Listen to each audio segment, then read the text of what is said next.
আসসালামু আলাইকুম প্রিয় দর্শক, দা মুক্কু চ্যানেলে আপনাদের সবাইকে স্বাগত। আজকে আমরা জানব ইউসুফ আলাইহিস সালামের তৃতীয় পূর্ব নিয়ে। তো চলুন শুরু করা যাক আজকের ভিডিও।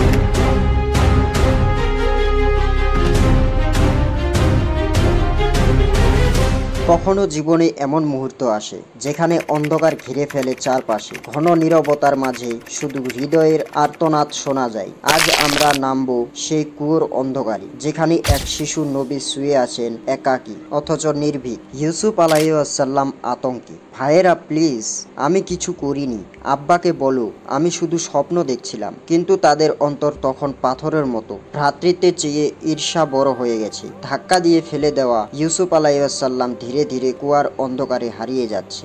একাকী ইউসুফ আলাইহিস সালাম, অন্ধকার, নীরবতা, ঠান্ডা কুয়োর দেওয়াল। শিশু ইউসুফ আলাইহিস সালাম কাঁদতেছেন না, কারণ তার হৃদয়ে আছে এক অদ্ভুত শান্তি। তিনি কাঁধে হাত দিয়ে তাকিয়ে আছেন উপরের দিকে, ছোট দোয়া করছেন। ইউসুফ আলাইহিস সালাম, হে আল্লাহ, তুমি আছো না, তুমি দেখতেছো না? আল্লাহ দেখছিলেন সবই। এই কুয়ো এক কারাগার নয়, ছিল এক পরীক্ষার ঘর।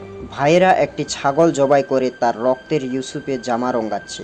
ষড়যন্ত্র পূর্ণ হলো, এখন দরকার ছিল অভিনয়ে। তার এক ভাই কপট কান্নার অভিনয় করছে। আব্বা, আমরা দৌড় প্রতিযোগিতায় করছিলাম আর ইউসুফকে রেখে গেছিলাম জিনিসপত্রের কাছে। হঠাৎ এক নেকড়ে এসে ইয়াকুব আলাইহিস সালাম গভীর দুঃখে বলে, না, এটা সম্ভব না। তোমরা বলছো ওকে নেকড়ে খেয়েছে, কিন্তু জামাটা তো ছেঁড়া না। একজন পিতা তার সন্তানের অন্তরে টান বুঝতে পারেন। তার হৃদয় বলছিল ইউসুফ মারা যাননি। কোরআন তেলাওয়াতে সূরা ইউসুফে আছে, তোমাদের মনই এই কাজকে সহজ করে নিয়েছে, তাই ধৈর্যশীলতা উত্তম এবং আমি আল্লাহর কাছে সাহায্য চাই। ইউসুফ আলাইহিস সালাম কুয়োর নিচে বসে আছেন। অন্ধকার চারপাশে, আকাশে ছোট আলো দেখাচ্ছে উপরে। ইউসুফ আলাইহিস সালাম দোয়া করেন, হে রব, তুমি আমার অভিভাবক, আমার কোনো আপন নেই, তুমিই যথেষ্ট।